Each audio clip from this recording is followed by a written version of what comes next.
this year, because it works very hard in the background to help families who've been injured, whose riders have been injured, whether that be 2, 3 wheels. So please support the Bem Fund. Please, if you see Henry, tip some shekels in his bucket. It's all much appreciated. So the lights go from red to green, and we are away racing. Oh, that was a bad start by somebody on the third row. Billy Carter, number 185. Billy Carter there is definitely a bit of fresh air underneath the front wheel there, wasn't it? But yep, Bemsee.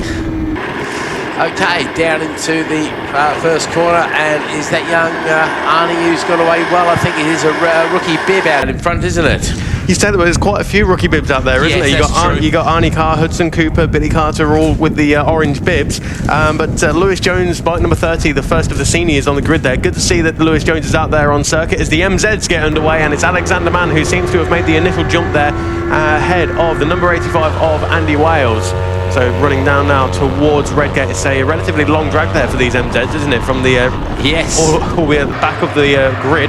But it is Alexander Mann, the red machine with the white crash helmet and the black leathers, number 69, former champion in this MZ class is Alexander Mann. He takes the whole shot and he takes the running of the MZ pack as he goes around Redgate, down Hollywood, through Crater Curve for the first time of asking. But already the leaders of the ACU Team Green Ninjas are out of Coppice and onto the back straight, and it is the number 83 of Arnie Carr who is credited with the race lead at this stage. But down the back straight, and on these machines, that slipstream is so important, isn't it?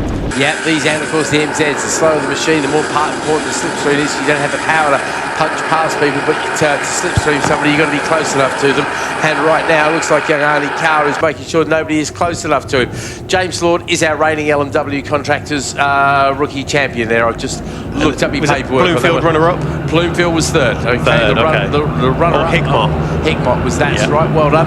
Okay, up to Goddard as we go. Hudson Cooper's in second place. He, of course, didn't complete the first lap yesterday. No. He started at the head of row number 3, so he's made up 5 positions at the moment, and he's trying to challenge Arnie Carr already. So the 83 and the 217 side by side as they come across the start-finish line at the end of this opening lap. And it will be Hudson Cooper who goes up the inside, swoops and takes that line away from Arnie Carr. So 217, Hudson Cooper with the race lead now ahead of Arnie Carr. But just a lap ago saying it's good to see Lewis Jones out there. Of course, he went down yesterday at the final corner, and unfortunately his left foot went underneath the rear wheel. So he initially thought there may have been a broken ankle there, but it's not a problem. It's a little bit sore and bruised, I can imagine, but is out there on circuit and is third overall and first of the seniors. Yeah, the boots did their job well there. Then as the MZs come across the line, and that looks like the familiar white helmet of Alexander Mann out in front. It's Andy Wales, the reigning champion, there in second place. Chris Rogers moves up a couple of places to be third overall, ahead of Pete Woodall, with Harry Labbercraft making up a few as well. We've got some losers here because there's Caleb Wright and John Ashby both losing a few places there, as does Gordon Ryan, unfortunately. Jack Wolf there, and then it's Graham Lewis, who of course is going racing in Germany with the Cardin family. It's brilliant stuff. Telling us all about that yesterday. They go to Chupau in former East Germany, use the old MZ factory as a park Ferme, and brilliant stuff to see the spirit still alive, as out in front Arnie Carr continues to lead. I'm guessing that's going to be Hudson Cooper still. Oh, Hudson Cooper's actually in the lead now. So Hudson Cooper has retaken the race lead from Arnie Carr. So it's 1 win so far on the weekend for Hudson, 1 win so far this weekend for Arnie, as Arnie goes up the inside on bike number 83, takes that line there. Hudson Cooper trying to get the cut back, and of course Hudson Cooper, as Nick Weston was saying yesterday, he's only about 3 foot tall, is Hudson Cooper as well, isn't he? Yeah, he's one of the only people I've seen make a Ninja 400 look big. Yeah, absolutely. No, it does remind me of some former riders back in the day falling off on the grid, basically, because their little legs couldn't quite reach the ground. So over the line we go. It is Cooper from Carr from Jones, and next across the line it is Rooker, Ormrod, sorry. Then it's a battle of the ladies with, Carter drops back a couple of places. Isabel Wingate takes over the leading lady title ahead of Kian Booster, Isabel Carter. There's Marshall Huskinson, Darren Booster, who's been beaten up by his son this weekend. That's Billy Carter, sorry. Billy Carter, that's right, yep. Who made the terrible start there, so he's not backing it up with some great laps at the moment, so he's needs to sort himself out there. Well, if anything, it did an impressive stoppie at the end of the warm-up lap, so, pros and cons. Yeah, it's way out the end of the race, not the start of the race. It counts a lot, though, isn't it, really? Anyway, Stone Swarbrick champion, Kling, Gleeson, Garrett, Denny, and Scott all on the top 20 there as the MZs come across the line, still being led by Alex Mann from Andy Wales. Chris Rogers holds off Pete Woodall once again by quarter of a second. Caleb Wright goes past on John Ashmead there. Harry Lammercraft loses a couple of places this time round as these guys try and make these bikes as small as they possibly can in order to get the best advantage as the leaders in the 400s make their way over the top there. So where are we? Fastest man on the track so far, Lewis Jones, 150.1. So we know there's more time to come. But these three, this really is classic chuck a blanket over the three of them stuff, isn't it? There's nothing between that trio and two juniors and one senior. It's funny, isn't it? You can imagine a few years ago when Lewis Jones and Ash Barnes were having their battle for the championship of the juniors, that the seniors in that race would be thinking, these kids won't get out of the way. And now the shoe's on the other foot, isn't it? Lewis Jones is a senior. It's like, these kids. Yeah. The only shame is it's. I wish somebody had organised to lend Ash Barnes the club bike as he's here as well. That would have been a real relive the past, wouldn't it? To see definitely. To see Jones and Barnes as seniors having a good crack as well. Maybe we can organise that because Ash said he might come out and play at Cadwell as well, didn't he? So yeah, that would be good to see. Only to see if he can snick away Uncle Phil's lap record, which would be amazing, wouldn't it? Yeah, I mean it's an impressive lap record, isn't it? But to do a 29 on any bike, you know, even Phil Crow's 29 around Cadwell's impressive. But we spoke to Ash yesterday, and we'll talk more about him later, of course, in the MRO power bikes. But he was doing that on a 600, so it would be interesting to see what he can do on the R1. The very rapid R1. MZ's making their way up towards Goddard's once again, and I have to say, at the usual close slipstreaming battle, we've got a few battles going on down through the field, notably Woodall and Rogers. I'm hoping you can answer this, Keith. We've seen it a few times. I think Snetterton a few years ago and here today that the slipstream is so important in the MZs, but Alexander Mann seems to be able to make enough time to break that slipstream and increase his lead. So how, basically? I guess he's just getting a good push today from the wind, quite frankly. I genuinely don't know. I mean, if you look at the lap times at the moment, his best is a 57.278, and that is around about a second quicker than Andy Wales in second. So I'm not sure how he's doing that as that battle goes on. Yep. Arnie Carr in third place, moves up to the inside of Lewis Jones there. So two juniors and the senior fighting for the overall race lead. But it is Hudson Cooper, number 217, who leads the way at the moment, under the guidance, of course, of Nick Weston, who's also got Luca Wilkinson and Zach Weston in his camp there. So Hudson Cooper got some quick guys to give him advice, and it seems to be working because he is leading the way as they make their way round Goddard's. Arnie Carr is up next and Lewis Jones in third. Yeah, no, he's a talented little kid, is Hudson. There's no two ways about it. He comes across the line leading the way from Arnie Carr, who's another very impressive talent, and he picks up a purple there. Both get PBs. We still haven't cracked the magic 149s yet, but we are oh so close to them as Ormrod, Rooker, Busa, Carter makes up a place as we lose Wingate for a couple of places there, so she's dropped back by a couple, so that's a battle of the Isabels there as well. Huskinson, Busa, no great changes all the way down the order. Rest of the runners and riders come along, pushing on as hard as they dare. Pretty much follow the leader though all the way down through the field, certainly in the top 20 or so bikes.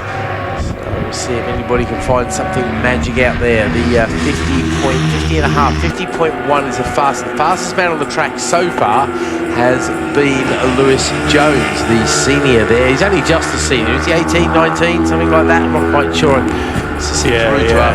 Late teens, if not 20. Yeah. But he's certainly a young senior, as indeed was the former lap record holder here. Into sector number 2, Arnie Carr now in front of Hudson Cooper. But of course, Hudson Cooper, as we said, there's not a whole lot to him, and I suspect he'll be in the slipstream and looking to make a move once again on Arnie Carr as they go in towards the chicane. Not a lot of Arnie either. No, that's a fair point. None of the big guys. And I'll tell you the other thing that's going to come into play here. These guys are rapidly catching the back markers as well, the slower Ninja, the MZs as well. So this could well have something to do. This is where Lewis Jones' experience might help, because he's probably got more experience at backmark. He's got more experience on big tracks than these two guys. I mean, he was a runner-up in the British Junior Supersport Championship, and so certainly, as you said, got a lot of experience with these bikes and in these kind of conditions as well, with the back markers very rapidly coming into play for them.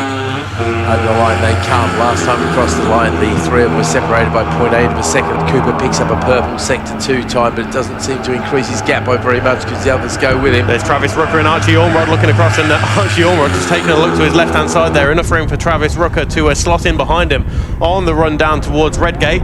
We've got 2 laps to go then, so we are on the penultimate lap now. 5 laps down, and that time round, Cooper was purple in sector number 2.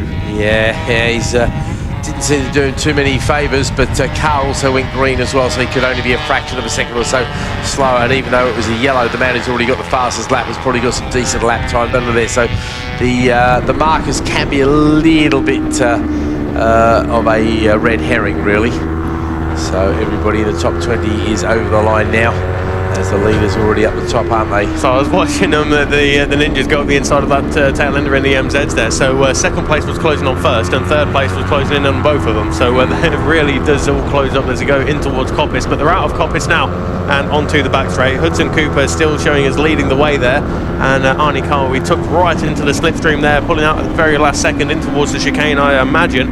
But watching them now as on the exit of the chicane, here they are. And it is Hudson Cooper who does hold on to the advantage, still ahead of Arnie Carr. But Arnie has the run, he has the drive, and he has the inside line in towards the Melbourne Loop. But as does Lewis Jones. Yep, Lewis Jones. Oh, I don't think there's enough room there. No. Holds on to third place. They might be small, but their bikes are big enough to lock him off, aren't they? Yeah, absolutely. But isn't it weird to see whenever Lewis Jones comes up here to the commentary box? Of course, when we first met him, he was, 13, 14-year-old kid, and now he's like a 6 foot tall. Yeah, no, I remember meeting Lewis the first time at Carbon. He's this little kid. Well, kind of a bit where Hudson Cooper is at the moment, just a wee kid, very rapid kid also. But yeah, it's good to see him develop over the years. They go down into Redgate once again. Last lap. All right, this is the last lap. I was about to say, where are we going? So the hurry-up flag has indeed gone out. So Cooper, Carr, Jones, Ormrod and Rooker. Those two are having their own personal battle. Another battle coming across the line there as well is this battle between Marshall, Carter, Huskinson and Wingate. Those guys are separated by less than half a second over the line there. So that is a super close race. And whilst there's no major points or anything on offer at all, everybody wants to do their best they can, because certainly the top 3 is in the juniors. It's going to be Cooper, Carr and Ormrod at this stage, but no Ormrod and Rooker maybe. Jones obviously going to take the seniors. Darren Booser, well actually he's a little bit behind Wingate, but might be in a position to nab at Danny Huskinson. So the podiums really are far from settled, particularly the one for the leads. And actually the podium's not settled for the MZs either. Wales and Rice are looking pretty safe. Man and Wales are looking pretty safe. But the third place has gone to Pete Whittle on one lap, Chris Rogers on another, Caleb Wright on another lap. So we are far from settled in those MZs as the battle for third place in those guys comes towards us. Fortunately, he's dyed his leathers as the leaders in the Ninjas go down into the Melbourne Loop one last time. Is that Arnie of the inside. Arnie has the lead, but Hudson once again the cutback. All side by side as they come out of Melbourne and on the drag up towards. Cooper's going to go for it. I'm sure he's going to have a squeeze. He has to. He's going to go late. Can we see him? What's happening there, mate? That rear end was all over the place as it went in towards Goddard's, but he's got it done. And Lewis Jones watching it all unfold in front of him, but it's a drag to the line. And Hudson Cooper, he knows he's got it in the bag, and he takes victory over Arnie Carr. That was impressive, to be fair, from young Cooper there. Brilliant stuff from him. Not taking anything away from Carr. He comes across the line, 10th of a second back. Oh, Travis Rooker and Archie Ormrod. And Archie's got a little drag on him there. And Travis looks to the wrong side. But fair play, because the finish line is here. The start line is there. What's what you got to remember here, because there is actually a difference between the start and finish line here. So I'm thinking at one stage there, I think Ormrod was going for the other line, and somebody's. Oh, that's Danny Huskinson. Danny Huskinson. No, so we were saying that. Well, I don't know if we need to push it to one side. I guess we've got still people